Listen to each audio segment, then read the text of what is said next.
এই নির্বাচন আসছে, তুমি দেখো, ভালো করে দেখো কাদের কথা বলছেন। আলাম তারা ইলাল্লাযীনা ইয়াজউমুনা আন্নাহুম আমানু বিমা উনজিলা ইলাইকা ওয়া মা উনজিলা মিন ক্বাবলিক। হে নবী, ও লোকেরা, ও যুবকেরা, আলাম তারা, তুমি কি দেখো না, ইলাল্লাযীনা, ওই লোকগুলো, ইয়াজউমুনা, যারা দাবি করে, জাম করে, দাবি করে, আন্নাহুম আমানু বিমা উনজিলা ইলাইকা ওয়া মা উনজিলা মিন ক্বাবলিক, তারা ঈমান এনেছে আপনার প্রতি নাযিলকৃত কিতাবের উপরে, ওয়া মা উনজিলা মিন ক্বাবলিকা, আপনার পূর্বে যত কিতাব আছে সবগুলো ঈমান এনেছে। কোরআন মানে, কোরআন পড়া ছাড়া একদিনও চা পর্যন্ত পান করে না, নাস্তা তো দূরের কথা, তাহাজ্জুদ একদিনও মিস যায় না, এত সুন্দর দাবি করে। কিন্তু যখন বলা হয় আল্লাহর বিধান দিয়ে তাহলে রাষ্ট্র চালাও না কেন, আল্লাহ বলছেন ইউরিদুনা আইয়াতাহাকামু ইলা তাগুত, এই লোকগুলো তখন আল্লাহর আইন মানতে রাজি না, তাগুতের আদালতে বিচার নিয়ে যায়। ওই যে তাগুত, একটু আগে বললাম, তাগুতের কাছে বিচার ফয়সালা চায়। ইউরিদুশ শাইতানু আইয়ুদিল্লাহুম দালালাম বাঈদা, এটা হচ্ছে সূরা নিসা 4 নম্বর সূরার 59 নম্বর আয়াত। এইবারে 60 নম্বর আয়াতে আল্লাহ এদের একটা নাম দিয়েছেন, যেই নামটার সঙ্গে আপনার পরিচিত, কিন্তু আসল পরিচয় তাদের জানেন না। আপনারা জানেন হাদিসের পরিচয়টা, আয়াতুল মুনাফিকে সালাসুন, মুনাফিকের লক্ষণ 3টা, ইযা হাদ্দাসা কাযাবা, কথায় কথায় মিথ্যা বলে, ওয়া ইযা ওয়াদা আখলাফা, ওয়াদা করলে খেলাফ করে, ওয়া ইযা আতুমিনা খানা, আমানতের খেয়ানত করে। 3টা হলো। আর এক riwayat, আরবাউন মান কুন্না ফিহি কানা মুনাফিকান খালিসান, ওই 3টার সঙ্গে আরেকটা যুক্ত হয়েছে, ওয়া ইযা খাসামা ফাজারা, ঝগড়া লাগলে, তর্ক লাগলে অশ্লীল গালিগালাজ করে, বকওয়াস করে। কিন্তু জেনে রাখবেন, এই মুনাফিক হচ্ছে গ্রামের মুনাফিক, লুঙ্গি পরা মুনাফিক, এই মাথায় ময়লা, দাঁতে ময়লা, এই মুনাফিক। আর একটা হচ্ছে ভিআইপি মুনাফিক, নির্বাচন আসলে নতুন পাঞ্জাবি, নতুন পায়জামা পরবে, একটা নতুন টুপি মাথায় দিবে এবং শেভ করে আসবে সুন্দর করে, আবার মাঝে মধ্যে কাটা কাটা দাড়িও রাখবে। আল্লাহ এবারে তাদের পরিচয় দিচ্ছেন, ওয়াইদা কিলা লাহুম তাআলাউ ইলা মা আনজালাল্লাহু ওয়া ইলার রাসূল। হে নবী, আপনি যখন এই লোকগুলোকে বলবেন, একটু আগে যারা বলল কোরআন মানি, আপনার প্রতি নাযিলকৃত কিতাব বিশ্বাস করি, আপনার পূর্বের কিতাব বিশ্বাস করি, এই লোকগুলোকে যখন বলবেন আতাআলাউ ইলা মা আনজালাল্লাহু ওয়া ইলার রাসূল, আসো আল্লাহ তাআলা তার রাসূলের প্রতি যে কিতাব নাজিল করেছেন সেই কিতাব দিয়ে রাষ্ট্র চালায়, আদালত চালায়, সংসদ চালায়, সমাজ চালায়, ওয়া ইলার রাসূল, রাসূলের সুন্নাহ দিয়ে দেশ চালায়। যখন এই কথা বলা হয়, আল্লাহ বলছেন রাইতাল মুনাফিকিনা ইয়াসুদ্দুনা আনকা সুদুদা, আপনি মুনাফিকগুলোকে দেখবেন আস্তে মঞ্চের থেকে পারে চলে গেছে। এতক্ষণ পর্যন্ত প্রধান বক্তার অপেক্ষায় ছিল, একটু লেকচার দিবেন, ভোট চাইবেন, কিন্তু প্রধান বক্তার বক্তব্য শুনতে রাজি না, কারণ এখন তো অন্য কথা চলে আসবে। আল্লাহ এই ভিআইপি মুনাফিকদের, জাতীয় মুনাফিকদের চরিত্র তুলে ধরেছেন। কোরআন পরিষ্কার বলেছে, ওয়াইদা কিলা লাহুম তাআলাউ ইলা মা আনজালাল্লাহু ওয়া ইলার রাসূল, যখন তুমি তাদেরকে বলবে আসো আল্লাহর কিতাব দিয়ে দেশ চালাই, ওয়া ইলার রাসূল, রাসূলের সুন্নাহ দিয়ে দেশ চালাই, তুমি তো কোরআন মানার দাবি করো, তুমি নিজেকে আশিকে রাসূল দাবি করছো, আসো আল্লাহর কোরআন দিয়ে রাষ্ট্র চালাই, আল্লাহর নবীর সুন্নাহ দিয়ে রাষ্ট্র চালাই, যেই কোরআন দিয়ে আল্লাহর নবী শাসন করে, যেই কোরআন দিয়ে আবু বকর শাসন করেছেন, যেই কোরআন দিয়ে ওমর অর্ধ জাহান শাসন করেছেন, জুলুম নির্যাতন দূর করে সমাজের সাম্যতা, সমাজের ভিতরে ইনসাফ প্রতিষ্ঠা করেছিলেন। আসো সেই কোরআন, যেই কোরআন মুসলিমদেরকে বিশ্বের বুকে মাথা উঁচু করে দাঁড়াতে শিখিয়েছিল, যেই কোরআনের মাধ্যমে আমরা সম্মানিত হয়েছিলাম, আজকে আবার যদি সম্মান ফিরিয়ে পেতে চাও তাহলে সেই কোরআনের মাধ্যমে আসবে। আসো সেই কোরআনের শাসন কায়েম করি। আল্লাহ বলছেন রাইতাল মুনাফিকিনা ইয়াসুদ্দুনা আনকা সুদুদা, আপনি দেখবেন এই মুনাফিকগুলো আস্তে মাথা নত করে চলে গেছে। কে বলেছেন? নাকি রহমানি বলেছি? এবারে আল্লাহর ফতোয়া হচ্ছে, রহমানি না, কোরআন বলছে সূরা নিসা 65 নম্বর আয়াত, আল্লাহ বলছেন ফালা ওয়া রাব্বিকা লা ইউমিনুন, فلا وربك لا يؤمنون حتى يحكموك فيما شجر بينهم না, ওরা যতই মুমিন দাবি করুক, ফালা ওয়া রাব্বিক, আপনার রবের কসম ওরা মুমিন হতেই পারে না। হাত্তা ইউহাক্কিমুকা ফীমা শাজারা বাইনাহুম, ওরা যতই বোরকা পরুক আর যতই হেজাব পরুক, হাতে তসবিহ নিয়ে মাঠে নামুক, আবার উমরা করতে গিয়ে মাথায় পট্টি লাগাক, অথবা নতুন টুপি মাথায় দিয়ে আসুক, আল্লাহ বলছেন ফালা ওয়া রাব্বিকা লা ইউমিনুন, ওরা মুমিন হতেই পারে না। হাত্তা ইউহাক্কিমুকা ফীমা শাজারা বাইনাহুম, যতক্ষণ পর্যন্ত তাদের পারস্পরিক মামলা মোকদ্দমার ক্ষেত্রে, বিচার ফয়সালার ক্ষেত্রে আপনার আদালতে বিচার ফয়সালা না নিয়ে আসবে, কোরআন সুন্নাহর কাছে বিচার ফয়সালা না যাবে, এরপরে বিচার নিলেই চলবে না। সুম্মা লা ইয়াজিদু ফি আনফুসিহিম হারাজাম মিম্মা কাদাইতা, অতঃপর আপনি যেই ফয়সালা দিবেন, আপনি যেই সিদ্ধান্ত দিবেন, সেই ব্যাপারে কোনো রকমের আপত্তি থাকবে না, সংশয় থাকবে না, খুঁতখুঁতি থাকবে না। ওয়ায়ুসাল্লিমু তাসলিমা, সম্পূর্ণরূপে আল্লাহর কালামকে, আল্লাহর বিধানকে যতক্ষণ পর্যন্ত মেনে না নিবে, ব্যক্তি জীবনে, সামাজিক জীবনে, রাষ্ট্রীয় জীবনে, আন্তর্জাতিক জীবনে, ব্যাংকে, আদালতে, সংসদে, সব জায়গায় যতক্ষণ পর্যন্ত আল্লাহর দাসত্বের পরিচয় না দিবে, আল্লাহর গোলামি না করবে, ততক্ষণ পর্যন্ত মুমিন হতে পারে না। কে বলেছেন? পরিষ্কার হয়ে গেল। হানিফান, ইব্রাহিম আলাইহিস সালাম তাই বললেন, ইন্নী ওয়াজ্জাহাতু ওয়াজহিয়া লিল্লাযী ফাতারাস সামাওয়াতি ওয়াল আরদা হানিফান, সব বাতিলকে বর্জন করে আমি তো সরাসরি আল্লাহর দিকে আহ্বান করেছি। ওয়ামা আনা মিনাল মুশরিকিন, আমি তো মুশরিকদের অন্তর্ভুক্ত নেই। ও মুমিন, আল্লাহ তাআলা শিরিকের গুনাহ ক্ষমা করেন না। তুমি একটা নতুন বিয়ে করেছো, বউটা আসলো, দেখতে শুনতেও ভালো, তোমাকে ভালোবাসে তাও ঠিক, মেজাজ গরম, এই গ্লাস ভাঙ্গে, এই বাচ্চা মারে, সব তুমি মেনে নিচ্ছ কারণ জানো সে তোমাকে ভালোবাসে। কিন্তু হঠাৎ একদিন দেখলে তোমার বিছানায় আর একজন পুরুষকে দেখা গেছে, জিজ্ঞেস করলে এই এটা আবার কে? বললো অসুবিধা কি, তোমাকেও ভালোবাসি, ওকেও ভালোবাসি, আবার আগের একজন। এখন কোনো পুরুষ মানবে? লাথি মেরে বের করে বের হয় এখান থেকে। ও দুনিয়ার মানুষ, ভালো করে বুঝো, তুমি একটা মেয়েকে বিয়ে করেছ, এতটুকুই তোমার কর্তৃত্ব অধিকার তার উপরে। সে যদি তোমার সাথে আরেকজনকে অংশীদার করে, শিরিক করে, তুমি বরদাস্ত করো না, তাহলে যে আল্লাহ তোমাকে সৃষ্টি করেছেন, তোমাকে এত মর্যাদা দিয়েছেন, কোরআন বলছে আল্লাহর নীতি হচ্ছে যখন কোনো কিছু সৃষ্টি করতে চান, ইন্নামা আমরুহু ইযা আরাদা শাইআন আইয়াকুলা লাহু কুন ফায়াকুন। আসমান জমিন সৃষ্টি করে ইচ্ছে করেছেন, কুন বলেছেন, ফায়াকুন হয়ে গেছে। খালবিল নদী নালা সৃষ্টি করে ইচ্ছে করেছেন, কুন বলেছেন, ফায়াকুন হয়ে গেছে। গ্রহ নক্ষত্র সৃষ্টি করে ইচ্ছে করেছেন, কুন বলেছেন, ফায়াকুন হয়ে গেছে। কিন্তু হে মানুষ, আমি তোমাকে যখন সৃষ্টি করে ইচ্ছে করেছি, কুন ফায়াকুন দিয়ে নয়, খালাকতু বিয়াদাইয়া, আমি তোমাকে আমার নিজ হাতে সৃষ্টি করেছি। শুধু সৃষ্টি করে ছেড়ে দেই নাই, আমি তোমাকে ওয়ালাকাদ কাররামনা বনি আদম, সবচেয়ে সম্মানিত করেছি। শুধু তাই না, আল্লাহ তাআলা চারটা কসম করেছেন। কোরআন বলছে ওয়াত-তিন ওয়াজ-জাইতুন ওয়া-তুরি সিনিন ওয়া হাযাল বালাদিল আমিন, চারটা কসম করে আল্লাহ বলছেন লাকাদ খালাকনাল ইনসানা ফি আহসানি তাকওয়িম, আমি তোকে সুন্দর গঠন দিয়ে সবচেয়ে সুন্দর করে আমি তৈরি করেছি শিরিক করার জন্য। এজন্য আল্লাহ তাআলা কোনো শিরিক পছন্দ করে না। সবচেয়ে বড় শিরিক হচ্ছে রাষ্ট্রীয় শিরিক। শিরিক দুই জাতের, একটা হচ্ছে ধর্মীয় শিরিক আর একটা রাষ্ট্রীয় শিরিক। একটা গরিবের শিরিক আর একটা ভিআইপি শিরিক। গরিবের শিরিক হচ্ছে বাজারে গিয়ে ওই যে প্রার্থনা করে মাজারওয়ালার কাছে, তার নামে পশু জবাই করে, মান্নত করে, এগুলো বেশিরভাগ গরিবরা করে। অবশ্য নির্বাচন আসলে ভিআইপিরাও করে। আর একটা হচ্ছে ভিআইপিদের শিরিক, রাষ্ট্রীয়ভাবে আল্লাহর বিধানকে পরিবর্তন করে মানুষের আইন তৈরি করে, এটাও শিরক। আল্লাহ রাব্বুল আলামিন বলছেন ইন্নাল্লাহা লা ইয়াগফিরু আন ইউশরাকা বিহি ওয়া ইয়াগফিরু মা দুনা যালিকা লিমান ইয়াশা। ভালো করে শুনো, সূরা নিসা 48 নম্বর আয়াত আর 116 নম্বর আয়াত আল্লাহ বলছেন ইন্নাল্লাহা লা ইয়াগফিরু আন ইউশরাকা বিহি ওয়া ইয়াগফিরু মা দুনা যালিকা লিমান ইয়াশা।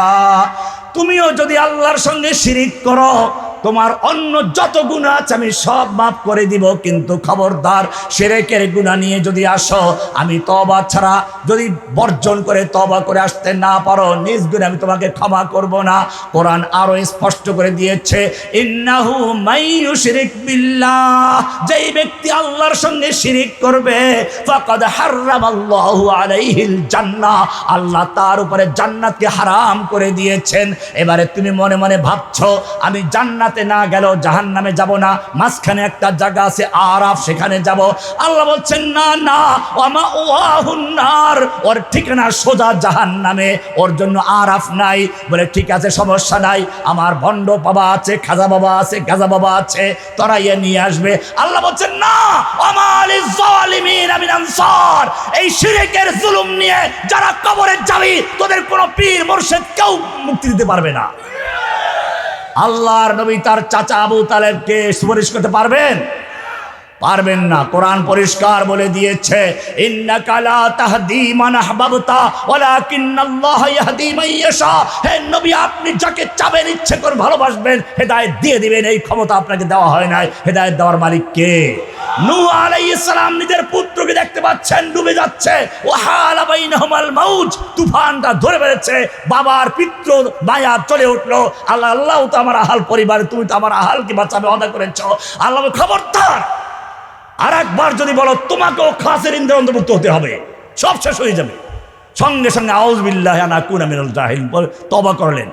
নূহ আলাইহিস সালাম একজন নবী, ইব্রাহিম আলাইহিস সালামের মতো তাওহীদের ইমাম, তার পিতার জন্য সুপারিশ করতে পারবেন? তার পরিষ্কার হয়ে গেল, শিরকের ব্যাপারে আল্লাহ কারো কোনো সুপারিশ করবেন শুনবেন না। কোরআন বলছে, ইন্নাহু মাইয়ুশরিক বিল্লাহ, যেই ব্যক্তি আল্লাহর সঙ্গে শিরিক করবে, ফাকাদ হারামাল্লাহু আলাইহিল জান্নাহ, আল্লাহ তার উপরে জান্নাতকে হারাম করে দিয়েছেন। ওয়া মাওয়াহুন নার, তার ঠিকানা হবে জাহান্নাম। ওয়া মা লিজ জালিমিন মিন আনসার, এই শিরকের জুলুম যারা করবে, এদের জন্য কোনো সাহায্যকারী তুমি খুঁজে পাবে না। আল্লাহ রাব্বুল আলামিন কোরআনে 18 জন নবীর নাম উল্লেখ করেছেন। 18 জন নবীর নাম, ইব্রাহিম আলাইহিস সালাম থেকে শুরু করে সব নবীদের নাম প্রায় আছে ওখানে। এখানে গিয়ে বলেছেন, ওয়ালাউ আশরাকু, এই নবীরাও যদি আল্লাহর সঙ্গে শিরিক করতেন, লাহাবিত আনহুম মা কানু ইয়ামালুন, তারা জীবনের যত ত্যাগ, কুরবানি, ইবাদত যা কিছু করেছে সব হাত হয়ে যেত, বরবাদ হয়ে যেত। এরপরে আমাদের নবীকেও ছাড়েন নাই। কোরআন পরিষ্কার বলেছে, লাইন আশরাকতা লা ইয়াহবাতান্না আমালুকা, হে নবী, আপনিও যদি শিরিক করতেন, আপনিও শিরিক করতেন, আপনার জীবনের সমস্ত নামাজ, রোজা, হজ, যাকাত, জিহাদ, কিতাল, হিজরত থেকে শুরু করে যত কিছু করেছেন, আপনার সমস্ত আমল বরবাদ হয়ে যেত। কে বলেছেন? এই শিরিক। এজন্য ইব্রাহিম আলাইহিস সালাম আবার বলে দিচ্ছেন, হানিফান ওয়া মা আনা মিনাল মুশরিকিন, ও আল্লাহ, আমি মুশরিকদের অন্তর্ভুক্ত নেই। ইব্রাহিম আলাইহিস সালাতু ওয়াস সালাম আগুনের দ্বার প্রান্তে দাঁড়িয়ে আছেন। জিবরাইল মিকাইলকেও ফেরত দিলেন, আগুনে নিক্ষেপ করার জন্য তৈরি হলো, তিনি পড়ে গেলেন আগুনে। আল্লাহ রাব্বুল আলামিন এখন আর কোনো ভায়া মাধ্যম দিয়ে ডাকতেন না যে জিবরাইল যাও, নমরুদের উল্টে দাও, মিকাইল যাও, প্লাবন দাও, তা বলেছেন। ইব্রাহিম আলাইহিস সালাম যেমন সরাসরি আল্লাহর সাহায্য চেয়েছেন, আল্লাহ রাব্বুল আলামিনও জিবরাইলকে না, মিকাইলকে না, ইসরাফিলকে না, সরাসরি আগুনকে বলেছেন, কুলনা ইয়া নারু কুনি বারদাও ওয়া সালামান আলা ইব্রাহিম, আগুন আমার ইব্রাহিমের জন্য ঠান্ডা হয়ে যাও। ঠান্ডা করেছেন কে? সে আল্লাহ এখন আর জীবিত নেই নাকি? আগের মতো শক্তি আছে? কবিতা তো আপনারাও জানেন, লা নিদ্দা ওয়ালা দিদ্দা ওয়ালা হাদ্দা লিমাওলা আল-আনা কামা কানা ওয়ালাম ইয়ালকা যাওয়ালা ফারদুন সামাদুন আন সিফাতিল খালকি বারিউন রাব্বুন আযালিয়ুন খালাকাল খালকা কামালা ইন শি'তা মিনাল খাউফি আমানাও ওয়া সালামা ফা'বুদহু ইয়াকিনান বিগুদুওয়িন ওয়া আসালা ইন শি'তা মিনান নারি নাজাতাও ওয়া ফালাহা আমিন বিরাসূলিন তাজিদুল কুরবা কামালা। এই কবিতাগুলো আমার জেলখানার দেওয়ালে লেখা আছে। এগুলো আমার ছিল সান্ত্বনা, তৃপ্তি। আমাকে যখন বিচ্ছিন্ন করে রাখা হলো, কারো সঙ্গে কথা বলা যাবে না। তখন বললাম আমাকে একটা কোরআন শরীফ দাও। ওরা বুঝে নাই কোরআন কেন চাইলাম। কোরআন হচ্ছে আল কোরআনু কালামুল্লাহ, আল্লাহর কালাম। যেই ব্যক্তি কোরআন পড়বে সে আল্লাহর সঙ্গে সরাসরি কথা বলছে। আল্লাহ তাআলা কখনো বলছেন ইয়া আইয়ুহান নাস, সমস্ত মানুষকে উদ্দেশ্যে কথা বলছেন। কখনো বলছেন ইয়া আইয়ুহাল্লাযীনা আমানু, হে ঈমানদারগণ, ঈমানদারের সাথে কথা বলছেন। কখনো বলছেন আইয়ুহাল কাফের, কাফেরের সাথে কথা বলছেন। কখনো বলছেন ইয়া ইবাদিয়াল্লাযীনা আসরাফু, আমার পাপী বান্দারা। তার মানে হচ্ছে কোরআন আল্লাহর কালাম। আল্লাহ কোরআনের মাধ্যমে সরাসরি বান্দার সঙ্গে কথা বলেন। এখন কোরআন দাও, আমি কোরআন পড়তে শুরু করলাম। জেলখানার কোনো ক্লান্তি, কোনো রকমের শাস্তি আমাকে কাবু করতে পারে নাই, কারণ আমার কোরআনের সাথে সম্পর্ক ছিল। সম্পর্ক ছিল কার সাথে? তোমাদের বলার উদ্দেশ্য হচ্ছে এই কোরআন সাধারণ কিছু না। এই কোরআন সম্পর্কে আল্লাহ বলেছেন লাউ আনজালনা হাযাল কোরআন আলা জাবাল, আমি যদি এই কোরআনকে পাহাড়ের উপরে নাজিল করতাম, লারাআইতাহু খাশিআম মুতাসাদ্দিআম মিন খাশিয়াতিল্লাহ, তাহলে আলা জাবালিন, মাদ্রাসার ছেলেরা ভালো করে শুনো, জাবালুন নাকেরা না মারিফা? সামনে যারা তারা বলো নাকেরা। নাকেরা মানে কি? আইয়ু জাবালিন ফিল আরদ, দুনিয়ার যেই কোনো পাহাড়, এমনকি হিমালয় পর্বতের উপরও যদি এই কোরআন নাজিল করা হতো, আল্লাহ বলছেন লারাআইতাহু খাশিআম মুতাসাদ্দিআন মিন খাশিয়াতিল্লাহ, আল্লাহর ভয়ে, আল্লাহর কোরআনের ভরে এই পাহাড়গুলো পর্যন্ত ধসে যেত, বসে যেত, চূর্ণ বিচূর্ণ হয়ে তুলার মতো উড়ে যেত। এত ভারী কোরআন, অথচ আল্লাহ বলছেন, কি বলেছেন? বাল হুয়া আয়াতুম বাইয়িনাতুম ফি সুদুরিল্লাযিনা উতুল ইলম, ফি সুদুরিল্লাযিনা উতুল ইলম। এই কোরআন আহলে ইলমদের সিনার ভিতরে আছে। এত ভারী কোরআন এই ছোট ছোট বাচ্চাদের সিনার ভিতরে কি করে বরদাস্ত করলো, সহ্য করলো কিভাবে? এটাকে আমি এভাবে বলতে পারি, রাতের বেলায় আমরা পূর্ণিমার রাতে চাঁদের আলো পাই, স্নিগ্ধ আলো, সুন্দর আলো, ঠান্ডা আলো, কিন্তু আলোটা কি চন্দ্রের নিজের না সূর্যের আলো? সূর্যের উত্তপ্ত আলো, প্রখর আলোকে চাঁদের উপরে ফেলে তারপরে ঠান্ডা করে রাতের বেলায় দুনিয়াতে আল্লাহ তাআলা সাপ্লাই দেন। ঠিক তেমনি ভাবে আল্লাহর ভারী কোরআনকে আল্লাহর নবী মুহাম্মাদের সিনায় নাজিল করে, নুজ্জিল আলা মুহাম্মাদ আলা কলবিকা, আল্লাহর নবীর কলবে নাজিল করে, আল্লাহর নবীর উপরে নাজিল করে, ঠান্ডা করে তারপরে হাফেজদের সিনায় স্থানান্তর করে দিয়েছে। আপনি এখন প্রশ্ন করবেন নবীর কলব কি করে এটা বরদাস্ত করলো? মেরাজের আলোচনা কিছুদিন আগে আপনারা শুনেছেন, নিশ্চয় জেনেছেন কেমনে গেল আরশে। সমস্ত ওলামাকে একই উত্তর দিয়েছেন, আরশে যাওয়ার জন্য, আসমানে যাওয়ার জন্য যেরকম প্রস্তুতির প্রয়োজন ছিল আল্লাহ সেভাবে তৈরি করে নিয়েছেন। আল্লাহ তাআলা জানিয়ে দিচ্ছেন আলাম নাশরাহ লাকা সাদরাক, এই মহান কোরআনকে, এই ভারী কোরআনকে, যেই কোরআন হিমালয় পর্বত সহ্য করতে পারবে না, যেই কোরআন দুনিয়ার কোনো পাহাড় পর্বত তাকে বরদাস্ত করতে পারবে না, এই কোরআন নাজিল করার জন্য আলাম নাশরাহ লাকা সাদরাক, আমি আমার নবীর সিনাকে উন্মুক্ত করেছি, প্রশস্ত করেছি, তাকে সেরকম তৈরি করেছি হিমালয় পর্বতের চেয়েও শক্তিশালী করে। তারপরে ঘোষণা করে দিয়েছি ইন্না সানুলকি আলাইকা কাওলান সাকিলা, আপনার প্রতি আমি ভারী কোরআন নাজিল করতে যাচ্ছি। এই কোরআনকে আল্লাহ রাব্বুল আলামিন ইচ্ছে করলে কাগজের টুকরা লিখে দিতে পারতেন, চামড়ার টুকরা লিখে দিতে পারতেন, ইচ্ছে করলে এটাকে পাথরের টুকরা লিখে দিতে পারতেন, যেমন মূসাকে দিয়েছিলেন। আল্লাহ রাব্বুল আলামিন এই কোরআনকে কাগজের টুকরায়, চামড়ার টুকরা লিখে দেন নাই যাতে করে ধুলাবালু নষ্ট হয়ে যায়, কাঠের টুকরা লিখে দেন নাই ঘুন পোকায় খেয়ে নষ্ট করে ফেলবে, পাথরের টুকরা লিখে দেন নাই এটা ভেঙ্গে চুরমার হয়ে যাবে, আর বাক্সবন্দি করে দেন নাই যাতে পোপ আর পাদ্রীদের মতো কোনো খাজা বাবা, গাজা বাবা এই কোরআনকে কুক্ষিগত করতে না পারে, ব্যক্তিগত সম্পদ বাঁধাতে না পারে।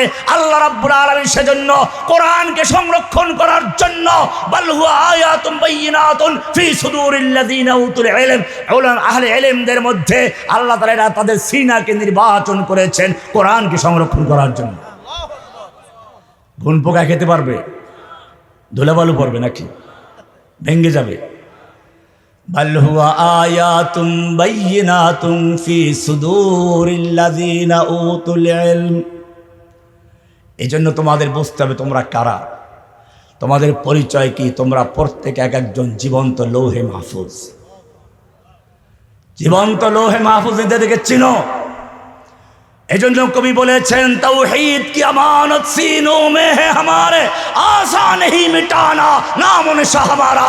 আমাদেরকে যারা যুগে যুগে ধ্বংস করতে এসেছে, পাহাড়ের সঙ্গে মাথা দিয়ে ধাক্কা দিলে পাহাড় ভাঙে না, মাথা ভেঙে চূর্ণ বিচূর্ণ হয়ে যায়। বাংলার জমিন থেকে যারা আমাদেরকে ধ্বংস করতে চেয়েছিল, আল্লাহ রাব্বুল আলামিন বাংলার জমিনে তাদেরকে জেলখানায় ঢুকায় নাই, কবরেও ঢুকায় নাই। বাংলার জমিন পবিত্র জমিন থেকে দূর করে মুশরিকদের নাপাক জমিনে নিয়ে দিয়েছে।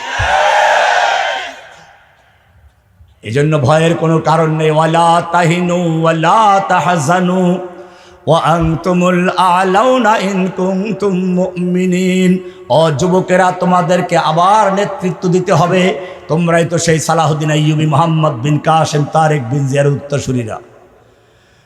তোমাদের পূর্বপুরুষ যাদের ভয়ে গোটা দুনিয়া থরথর করে কাঁপত, ইতিহাস পড়ো। মুহাম্মদ বিন কাসেম কোত্থেকে এসেছিলেন, কেন এসেছিলেন? রাজা দাহিরের কারাগারে দুজন নারীকে নির্যাতন করা হচ্ছিল মুসলিম নারী হওয়ার কারণে। এই মুসলিম বোনেরা নিজের শরীর থেকে রক্ত বের করে কালি বানিয়ে ওড়নাকে কাগজ বানিয়ে মুসলিম খলিফার কাছে পত্র লিখেছিল। যদি ওই সময়ের খলিফা ছিল ইতিহাসের সবচেয়ে জালিম বাদশাহ হাজ্জাজ ইবনে ইউসুফ, কিন্তু ইমানি চেতনা কিছুটা হলেও ছিল। চিঠি পাওয়ার পরে তার ভিতরে জজবা এসে গেল। মুহাম্মদ বিন কাসেম মাত্র 16 বছরের যুবক, নিজের পরিবারের লোক, তার ভাতিজাকে ডেকে বলল, যাও ভারতবর্ষে গিয়ে বোনকে উদ্ধার করতে হবে, হয়তো শহীদ নয়তো গাজী, আল্লাহর রাহে জীবনবাদী, যাও।